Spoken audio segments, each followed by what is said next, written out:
It's fun also. Okay. Oh, over time, right? And I'm realizing I went to see a reading yesterday, and I do not lean back in my chair. I like, Yes. I'm just like, I'm more comfortable sitting up straight now than I am leaning back in a chair. And believe me, when I was 15, I could lie down in any chair, you know. Right. and and so it's fun that and of course you're more present then. You're more like uh, Right.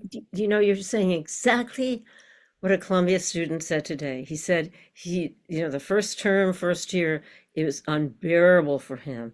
And now he said it's just so, Chris is also an athlete, he says it's just so natural. And people will say to him, have you gotten taller? The famous lines that people always say. Right? He right. said it's just so comfortable. Yeah. It shows you those back muscles have really Atrophy. gotten strong. Yeah, yeah. Yeah. Excellent. Good. Other thoughts before we start our work. Nate, you've been so great coming to class, and I don't worry, I think about you all the time and us setting up our lesson, so you know that I'm thinking, planning that. But anything that you have picked up on in these classes that you've had with us? Yeah, I had a similar experience actually where I was doing a keynote presentation last week.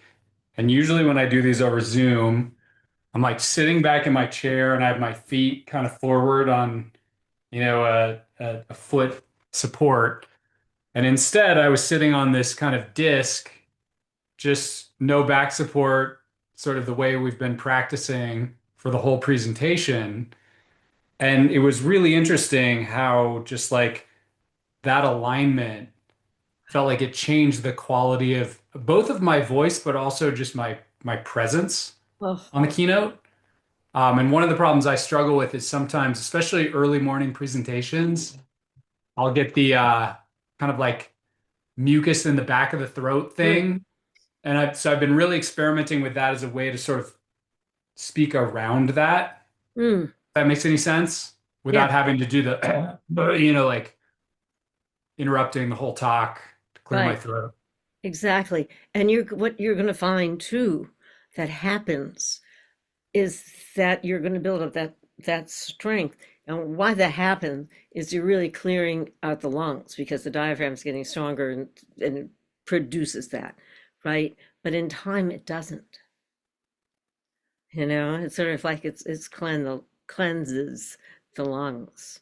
Carl Stow made this point that all infection in the lungs comes from pockets of dead air, which is very interesting to understand that when a lot of carbon dioxide is left in the lungs and the diaphragm isn't strong enough to extend that exhalation, things just stay in there like that, and that causes all that phlegm. Not that I mean that's not a real thing, especially in weather and winter and all of that, but less and less and less. So that's really great. And maybe today we'll just play around a little bit with some things that we always do, but more addressing that. Um, other thoughts, other needs for our final class, anything that you've been thinking about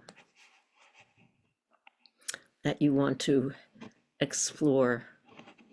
Renata, we know that you want to do some of the exercises. Anything else from anyone? All right. All right. So I'm just waiting for some people to show up before we start. Will is not going to join us tonight. He's had his surgery a couple of weeks ago and he had a great first week. And he said this, he did too much today and sort of that then this happens too sometimes with surgery. The second week is always, you're not feeling great. You're sort of euphoric the first week because you've gotten through it, and then the second week is not so wonderful. So he's going to watch the video. But he had written to me, and he is still perplexed by this instruction he got for this machine, the spirometer, aspiration spirometer. And he said they said to him, take as much breath as you can and hold it in the lungs. And he said, I know you don't say that. And I don't say that. And part of the reason I don't say that is because I feel very educated from my work with Carl Stow, who worked with the Yale swim team, not just the runners at the Olympics, but the Yale swim team. And one thing that is very damaging to the diaphragm is the holding of breath. How many of you are swimmers? I mean, really, real swimmers. Yeah. So then, hi, Mary. You know that you don't want to hold your breath when you swim. That swimming is a constant exhalation, right? I mean, great swimmers, and you watch them. I watch them at the Olympics now with an eye to that. So to hear that instruction, I mean, like everything, there is tremendous misinformation about breathing, tremendous misinformation. And Hermine agrees with this. I remember taking my mother-in-law to her pulmonary doctor. She had sort of moderate COPD. And I remember sitting there with her in what they call the pulmonary laboratory, where they do all the measurements and things. And the technician was very nice and trying to put her at ease. And my mother-in-law and I laughed afterwards, said, I'm sure she tells those same stories to every single patient, But she would say to her, now take a big breath and now push it out. And she would demonstrate like this. She would take a breath and go,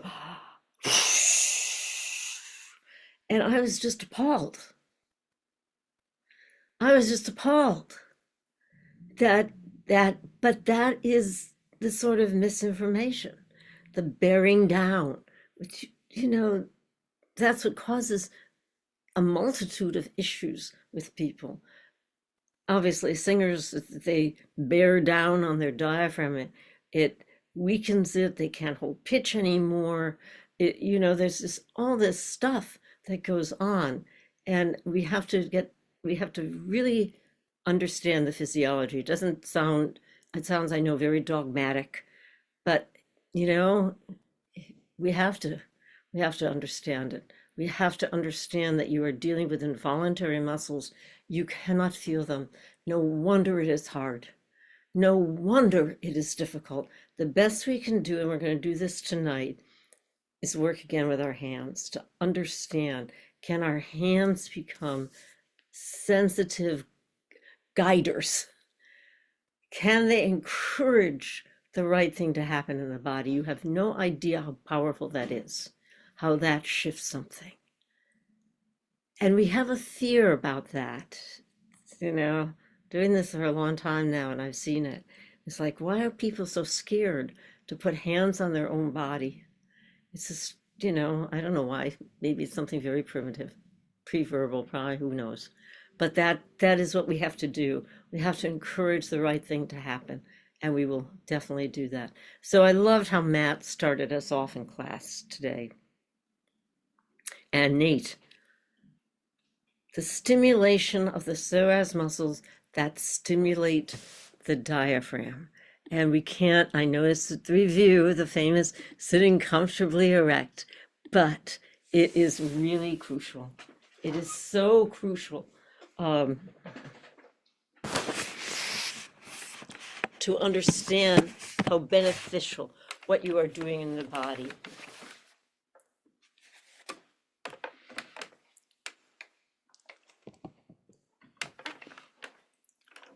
Finding those two bottom bones of the torso.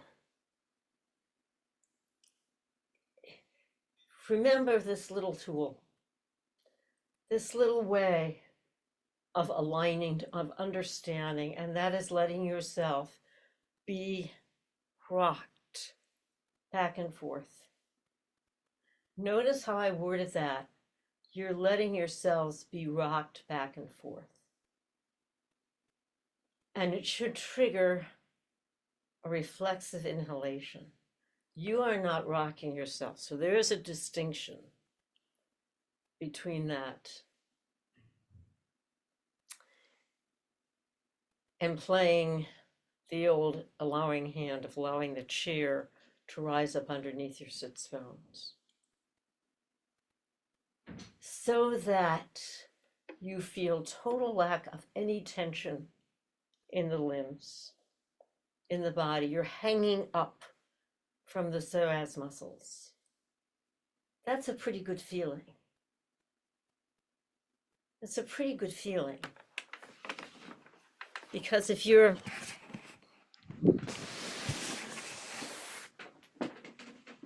there's the difference between letting the psoas muscles do the work that gives you this and holding the body. This is holding the body. I can't breathe. I feel it. I don't like it at all. I couldn't sustain that. I could not sustain that, and I would collapse.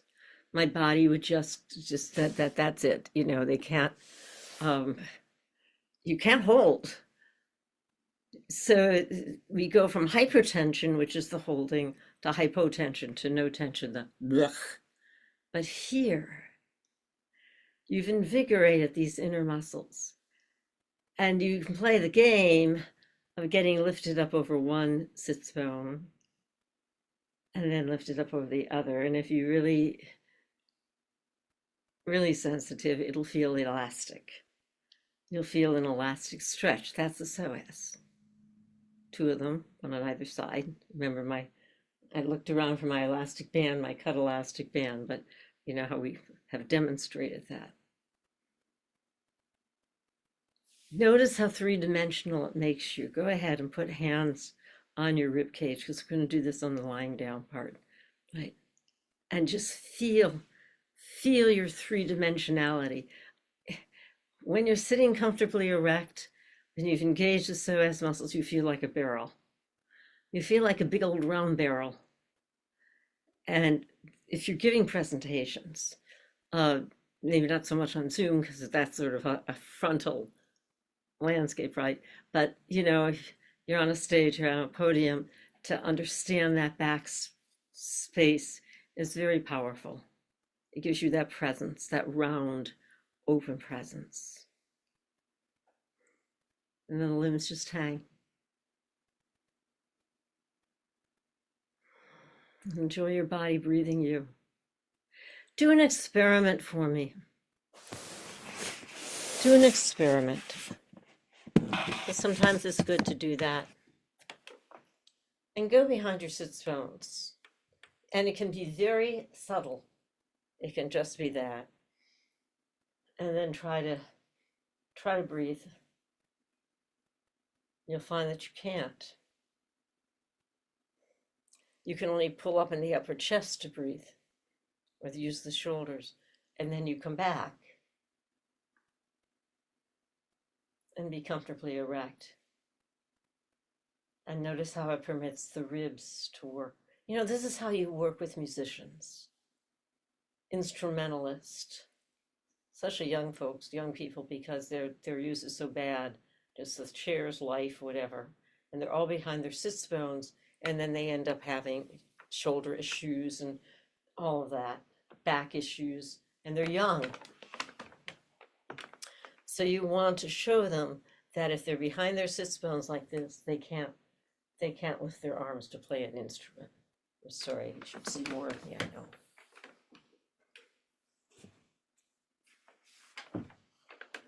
So if you're like this, there's only one way you can lift your arms. You cannot lift your arms from your back. You're sort of forced to use your joints. Okay, that's roll to behind the sits bone. Come to comfortably erect and notice the difference. All of a sudden, all your back muscles are engaged and stretchy to lift up the arms, and you can feel the arms coming from right there. So you can play with that and notice the difference. In fact, let's do that. Let's lift one arm up.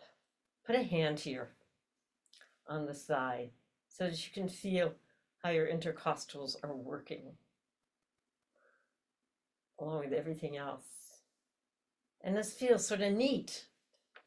Feels neat to feel the stretch in the rib cage, the stretch of the intercostal muscles. It's a good practice for anyone using arms. But I like it because I like to feel how the ribs, you feel that. And see how it doesn't distort the voice. If you're overworking from the joints, it will distort the voice. It'll close the larynx.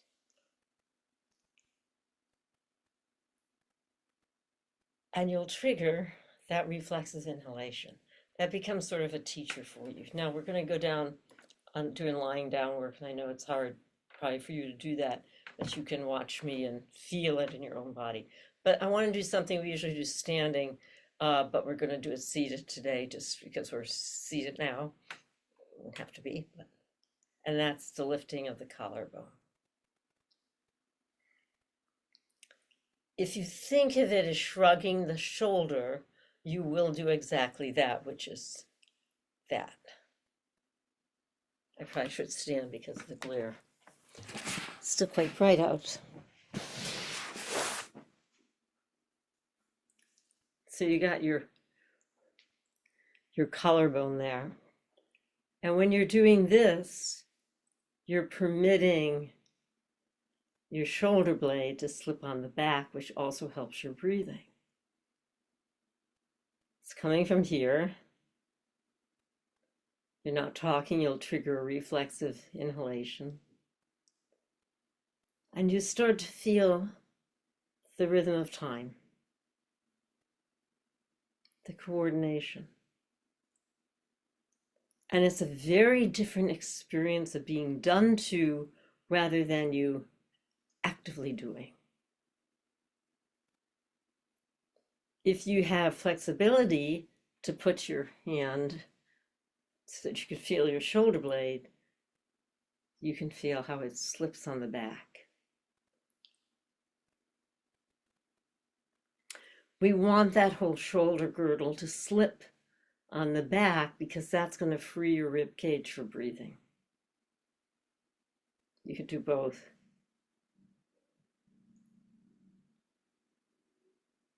That's what that looks like. That's like you could lift that shoulder. Remember, shoulder girdle is only attached to two places, right here on the sternum. So it's almost like if you could take the whole shoulder, the yoke of a shoulder girdle off and put it on the other side of the room.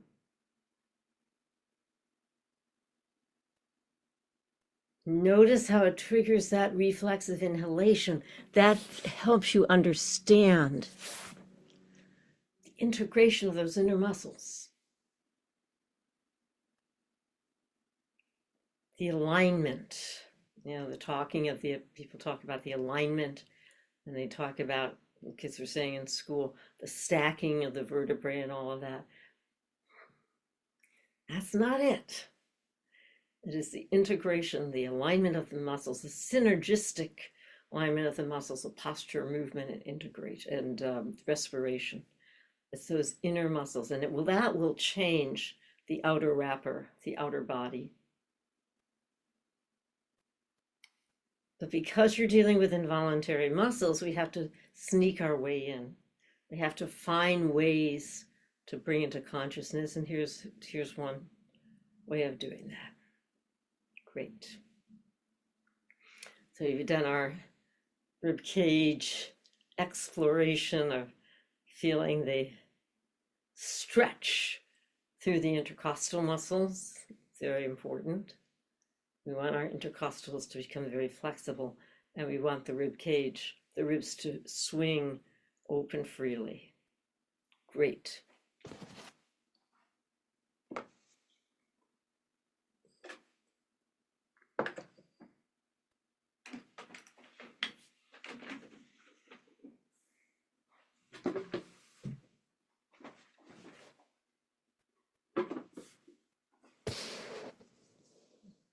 So let's sort of use this as our focus.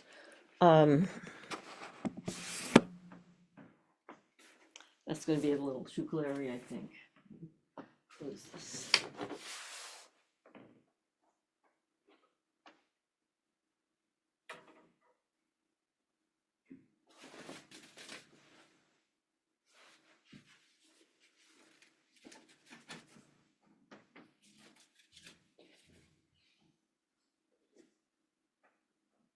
That should help.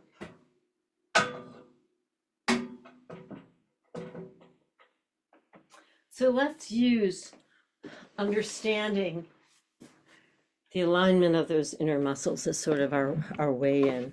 Turn off the light. We don't need it.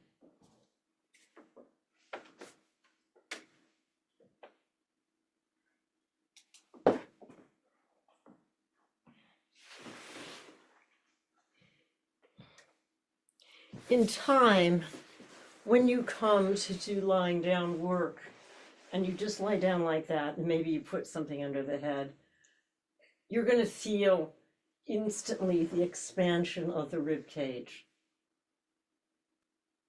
It's just how it works because you're in your psoas. But let's just start with some basics. And the first is the drawing up of each leg.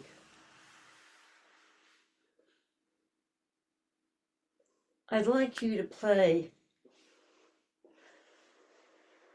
with feeling that, see, there are two ways. There's the doing and undoing, right?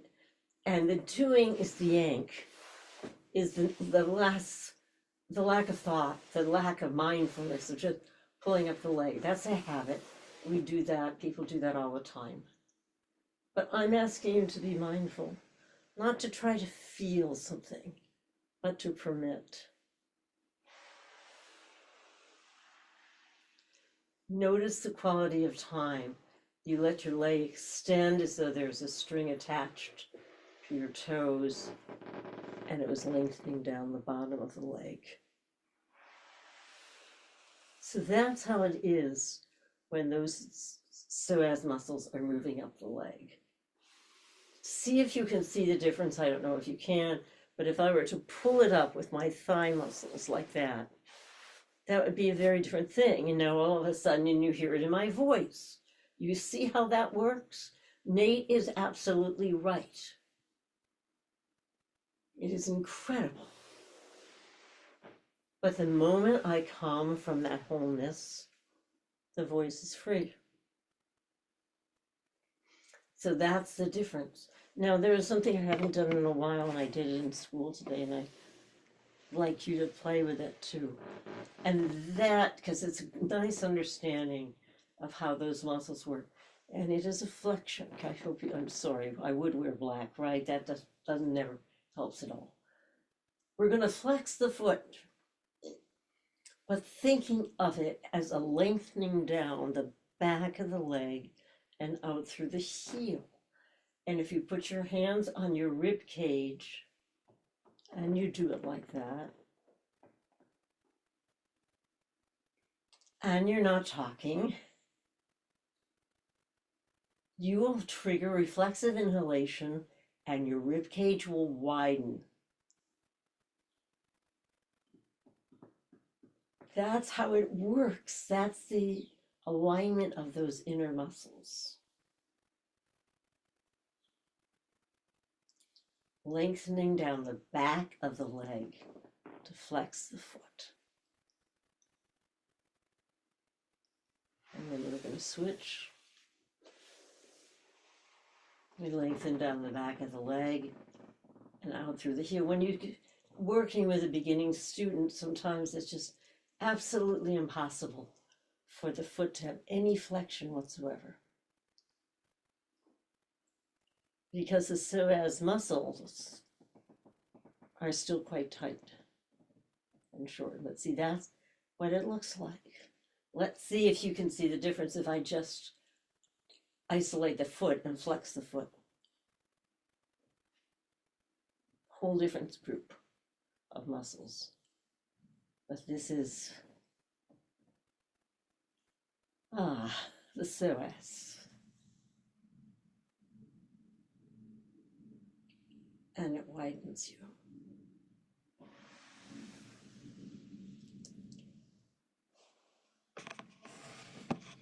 Side to side. This is such a great way of freeing up the spine and freeing the rib cage for breathing. And it's the legs going from side to side. But you have to think of it in a way that encompasses the whole rather than simply dropping the legs. Watch. So if you do something, an idea of dropping legs, ugh, oh boy, I'm really tight now. See, that's really pushes, and it's pushing down and it's locking the larynx. But if you really think of it coming from inside, like that, and in a rotation, the legs almost become the last thing to go. And so you hear it in the voice. It's good to be talking, as you can hear it in the voice, freedom. And there is a swing, and there is an inner momentum, and it's just flow. And so there's just time. It's not Jean doing the work. It's not me pushing on my body. I'm permitting. And yes, it keeps me very present. I like to put my thumbs underneath my armpits, and I feel the movement initiate from there. And it's making me breathe, and it's opening up my back, and it's freeing my ribs, and it's delicious. It's wonderful. You can do it in your arms too. In fact, Carl Stow used to pull up your arms, and he would do it back and forth. For me, I do it this way, but you can certainly do what Carl did, which was doing that. Same thing is happening. You're opening up your upper back, so you can feel a big widening between your shoulder blades.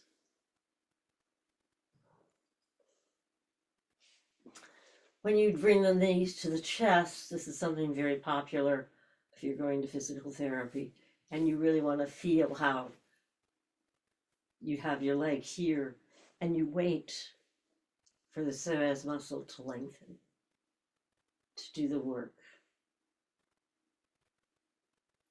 And it will make you breathe deeply. So you're not yanking, you're not pushing your pelvis along with your leg. You're really just letting it be that elastic band of a muscle, the psoas. Your indication that you're there is the reflexive inhalation. That's your indication. If you feel tight, if you feel like you're looking in your head, trying to see something, then that's not that. For me, one of the best ways of understanding this inner support, this integration of the muscles of posture, movement, and respiration, psoas diaphragm, is the bridge, what people call the bridge. They've told me that is what it's called.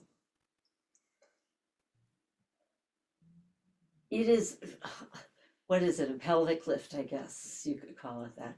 But it's not you doing that. It's letting the feet do the work. It's letting gravity lift up the torso.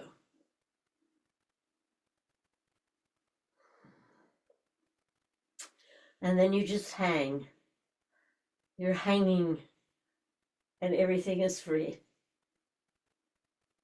You're being supported by gravity, just like when you're standing and singing.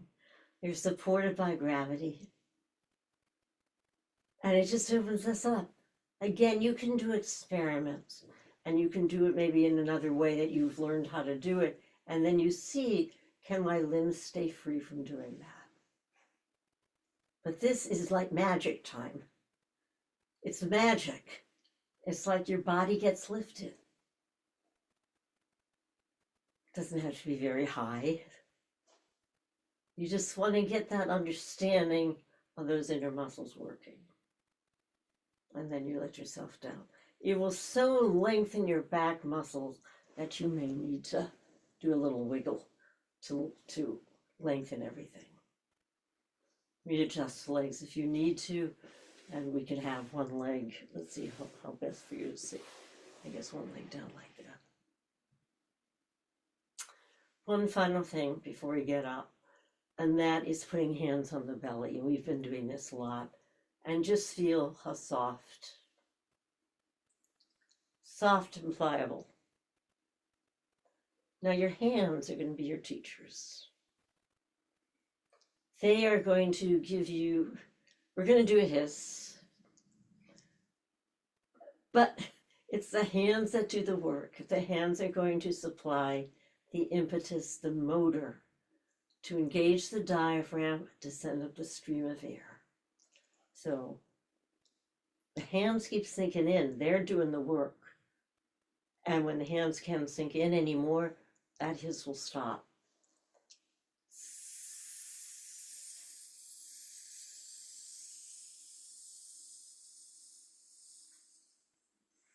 Lips closed.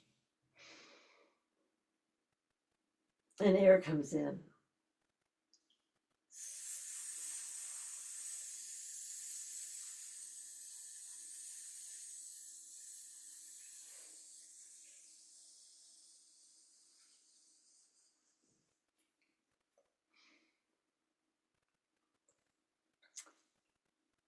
I like doing this because it teaches us what it means to be with ourselves, to be with something.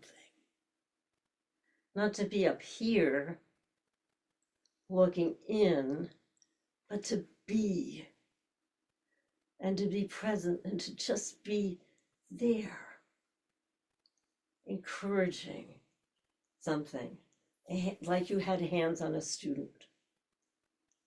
You're encouraging the right thing to happen. And I used to, do you know how many hours I would spend on this very table? Had it for so long. Working on my breathing, working with my hands and feeling when my diaphragm could not sustain the up, was weak and would collapse down, and I would feel it as a hardness in the belly. And I would really, literally just be here, coaxing, encouraging that diaphragm to rise. It's really the only way. It is the only way to change a pattern. It's not done inside the head. You have to physically do something. That's why Carl was so great. He had phenomenal hands, just phenomenal. And he would do that. He would put his hands on you and encourage that. Sometimes he'd even take his forearm and, he'd lean on your belly to encourage that movement upwards. Don't be afraid, right? It's like having clay in your hands, molding. You're molding something. Don't be afraid. You can't make a mistake. It's a laboratory. Let's do it again. The hands are doing the work.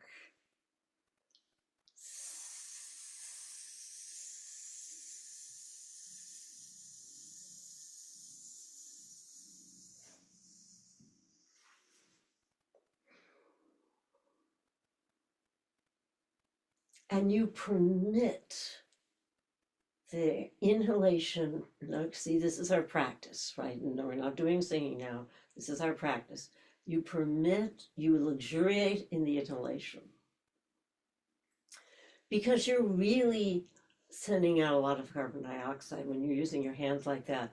You're stimulating the diaphragm, and your carbon dioxide is leaving your lungs. So the inhalation is going to be longer. Enjoy it.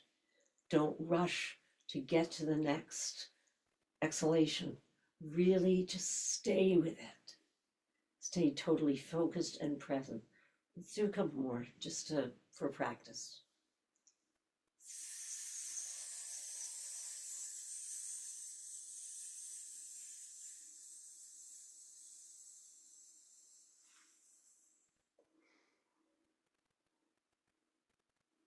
Surprising how long your hands can sink in. You'll find your growth will be faster when you're doing just a whispered one, the voiceless one, because you're not really demanding so much from the diaphragm. That's why it's so great to do something like that, or the whispered counts of 10.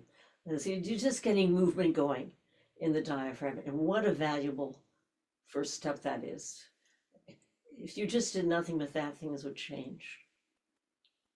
One final one.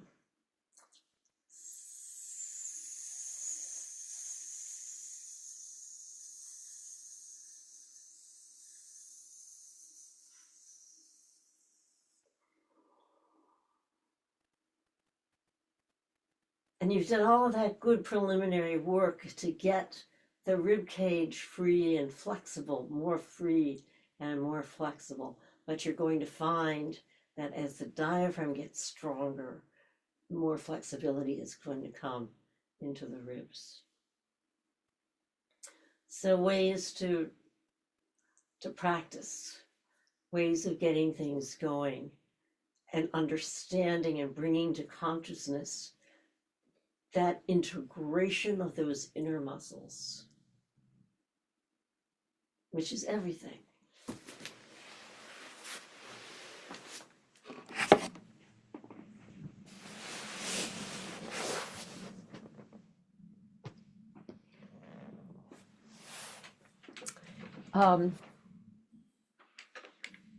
Before we go on, let me hear from you if you have any questions at all, any observations, any questions, anything, because this is a good time to share if you do. Yeah, for me, is that, yeah. That thing that you had us do where we just bent our, I don't know how to say it, our foot up, the inhalation can spontaneously and naturally, The what, the inhalation? the inhalation, Yeah. that was just magical. I mean, I was so, it was just natural and it was amazing. It was beautiful. Isn't that wonderful that you have that? When that happens, when we first have that first experience of the body breathing us, we understand something. You're a poet, and we understand the nature of inspiration. Why that we have that word? Yeah. Because you're connecting to something that is mostly unconscious. So you're connecting to a very creative part of mind. Really beautiful experience. Oh, I'm so Thank happy. you.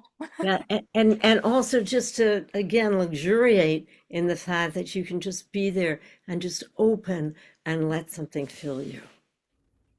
Beautiful. Yeah. Other questions, observations from that? Yeah, Aida and then Sue. Well, it was not the happiest observation, but I I wasn't able to keep my belly soft in the hiss as soon as I started vocalizing. That if I just let the air go out, I could stay soft and the breathing would flow. But as soon as I went to vocalize, it became very challenging not for the belly to get hard. Well, And a couple of things. I mean, when you just do the voiceless hiss, that's when the belly should stay soft, right? But you're absolutely right. When you go then to the voiced hiss, zzz, you will feel more tautness there just because that so as muscles, that's impulse, right? But you don't want to feel that ballooning of the belly, right? that's helpful. Then that Thank would you. yeah, that would mean that, and people do this all the time, so we know that this is a fact. They bear down on the diaphragm, and that's what you're getting. They bear down in order to make sound, and that balloons the belly. That's the weakness of the diaphragm. And then when you work with a voice counts of 10 and you're using your hands like that. I mean, when I would do it myself, when I was first starting out with Carl, I've been singing professionally for 20 years. Why isn't my diaphragm so weak? I can only do 3 counts of 10. 3 counts of 10 without my diaphragm whoop, boom, going paradoxical. I was appalled. I'm appalled. But then you have to just work, and you work with your hands. And I would say, no, no, no, you go up, you go up. I was really doing it like that with my hands to encourage it to not continue the pattern of going down. You have to be a little fearless. You have to be undaunted, where you're not, I guess. But So don't, it's an engaged toning up then.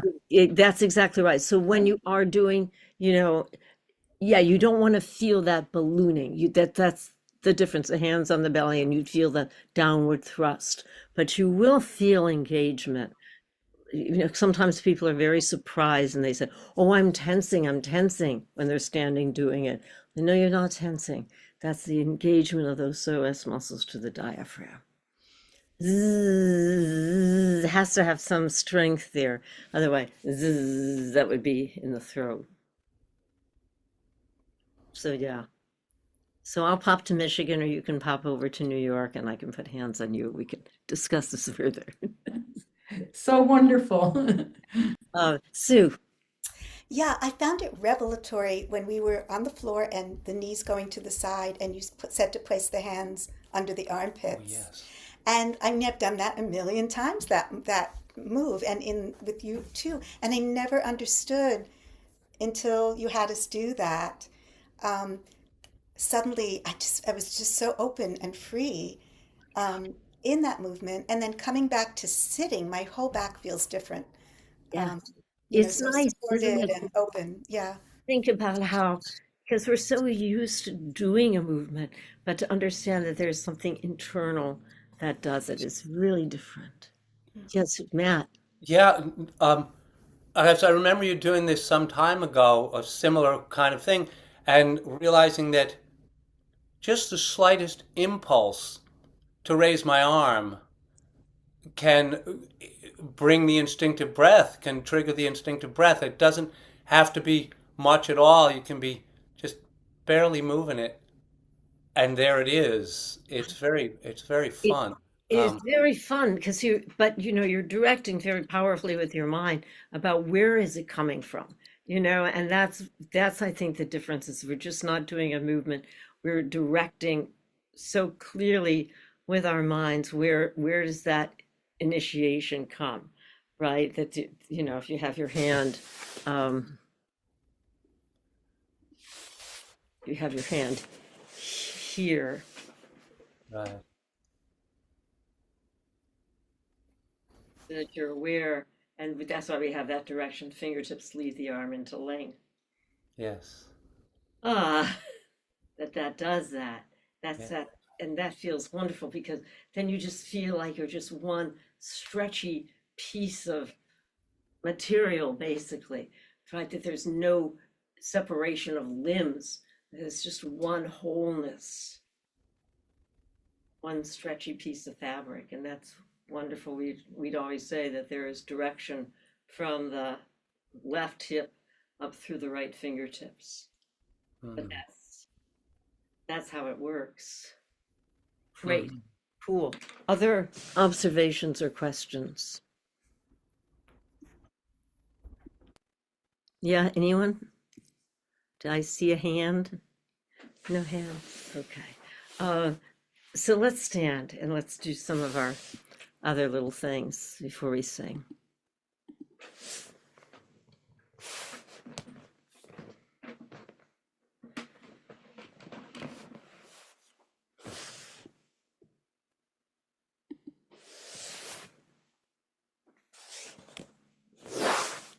Harder standing. Why? You are using other muscles to oppose gravity. So that's why it's nice to do your breathing work lying down, because you can feel that softness. Doesn't mean that's impossible, but this is going to be for Aida too, because that was such a wonderful observation. So let's start with the voiceless hiss, not the vocalized, the voiceless, with the fingers here. Encourage to see the difference in your belly when you're standing, right? I mean, it's just natural. And then, but the fingers are going to be here, and you just have that tiny bit of inward pressure. It's a suggestion of motor communicating to the diaphragm.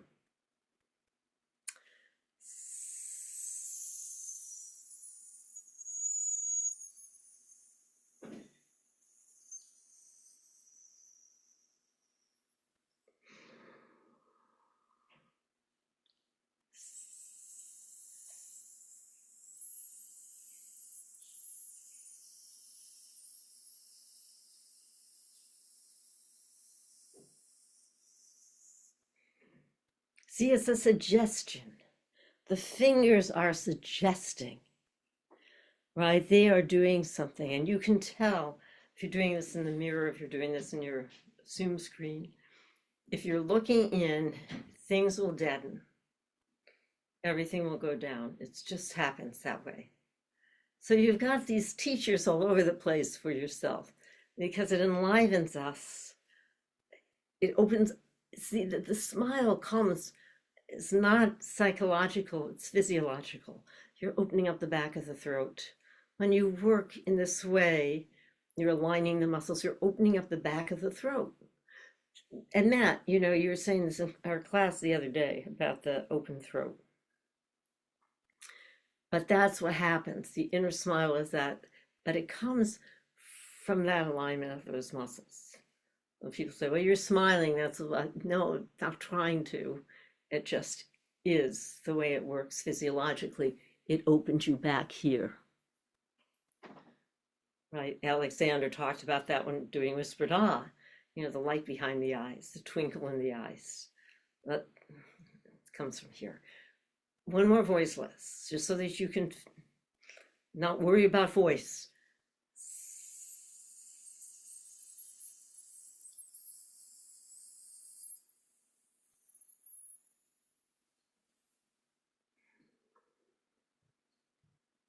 Now, the challenge. You don't need to do anything to voice, right? That's subconscious. You don't have to worry about trying to make sound. Zzz. But you do have to uncover in yourself, that place. That's the gold. That's your gold. That's your integration. That is your soul. I mean it.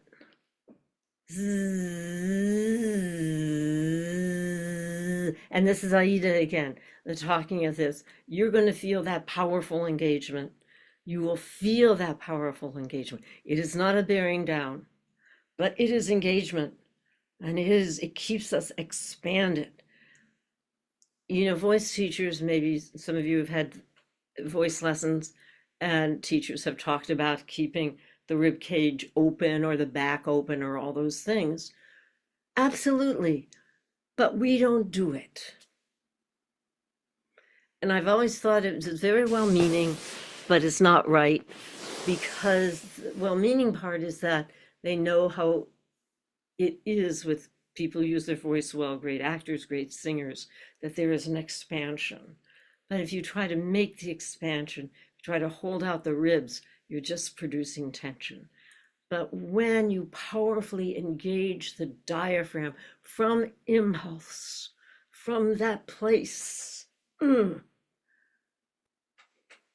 it creates, don't get overwhelmed by this, but it creates the conditions for inhalation, even though you're exhaling. And that's an expansion. That's why the great Italians, singing masters, talked about drinking in the sound. drinking in something, all these ways of understanding how to keep that going. So let's practice with the voice test and understand when you do the practice of the voice test, this is why you're doing it. It's not for sound, not to make a sound. It is to understand the connection of those inner muscles. Our minds always have to work in that way, right? You can never go to the idea of sound. You have to know that sound is a byproduct, is a result of what's going on underneath it. And that's what you're focusing on. Keeping, for me, is the keeping of that motor and keeping the mind so focused that that's where you're staying all the time. And it's going to cut out because of Zoom, but you get the idea.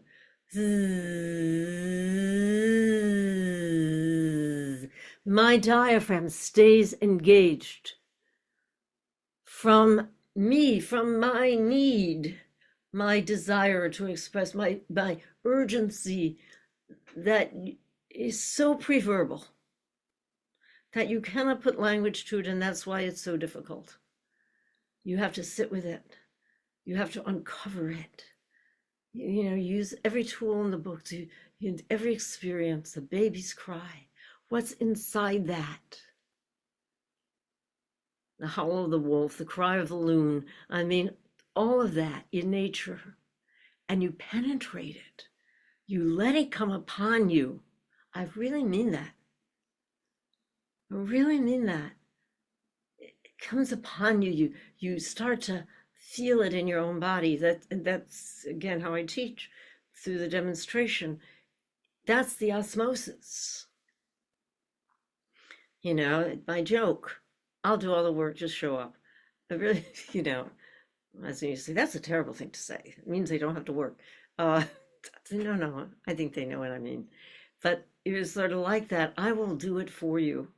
I will live it for you if you can stay open and let it come into you to stir something in you. Just like words of great playwrights or the music of great composers stirs something in us. We get stirred. Good language, right? We get stirred. Where does that stirring come from? That's what it is. So when you're doing that voice test, then you work with it and you practice and you figure out, or the hum, the immediacy of that engagement of those muscles of posture, movement, and respiration, those inner muscles, that works as one like that. That spontaneously. See, it's not linear. It's not this and that and the other thing. It's immediate. It's all one. Air pressure sustained in the lungs to vibrate the vocal cords, and out here we hear hum. But if you go to make a hum, you're not on your breath anymore and you're not in your support. This is so hard, as you are literally changing how we think about voice, about everything like that. A breath, obviously. But you feel immediately the buzz on the lips. And it's all coming from this place, just like when we do our, Betty Butter bought some butter. Where's that bee coming from? Down there. We know it instantly when Betty bought some butter. That's in the throat. I'm trying to do it. Betty bought some butter, but she said this butter's bitter. See, that's just like music. It's a flow of air. It's a flow of breath. Betty bought some butter, but she said this butter's bitter. And you hear the da da da da da da da da da da da da da. Just like all our songs we do. Da dam ba dam pa bi da pa pa pa. Ba da pi da pa pi da pa pa pa. Da da ba da ba. Ya ba ba ba dam pa pa pa pa. Ya ba ba ba da da da. You can pick any song and the immediacy of being able to instantly go into being the drummer. Da da dee yada dum bum bum yippa bee yada dum bum bum yippa da dum bum bum ba da dum bum bum ba da dum bum bee ba ba. That is the body playing time. Your rhythmics, body rhythm. And it's sort of fun. It's like you have got a one-man band with you all the time. I really mean that. And so, we do the ones we are very adept at doing, but it's a huge help for us to be able to instantly go into that. And that is again understanding the psoas muscles and their connection to the diaphragm. Remember, psoas muscles are movement muscles, they are posture muscles, and our ability to experience time, not make time, experience time is found there, just like when we were doing the floor work, right? Of feeling time, feeling a sense of flow. So always go to the bigger picture when you're doing the voice test.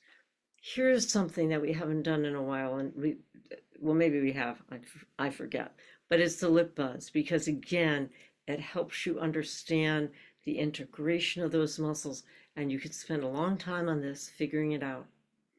What is the difference between the pushing, which gets the job done, but if you become very sensitive, you're going to feel that there's a down in that. I feel a tightness on the root of my tongue, where you feel the base of the tongue is right under the chin like that. So you can feel that. If you're pushing. What if you make it hard for you and come from motor? Come from the animation of the diaphragm.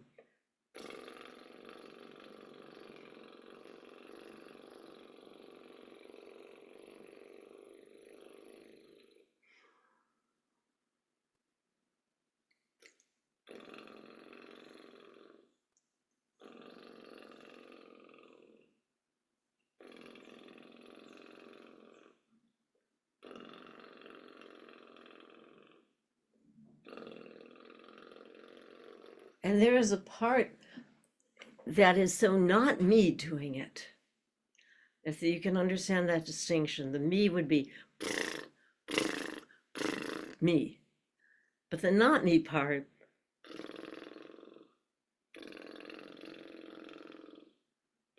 is just joining this flow of time.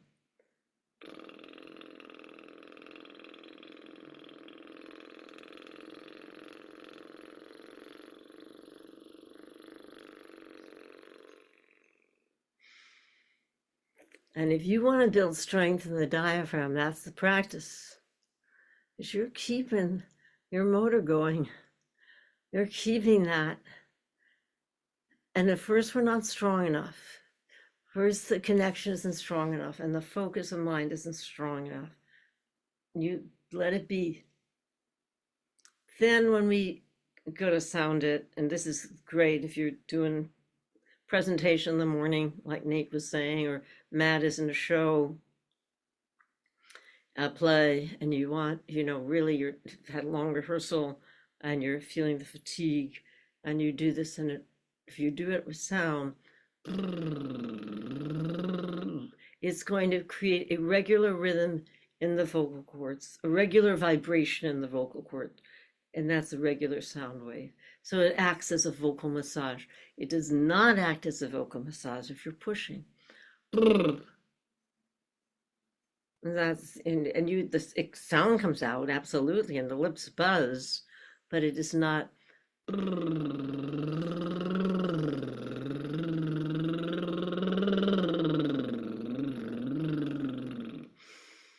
And you won't do what Hermine was talking about. You will not trigger that reflexive inhalation,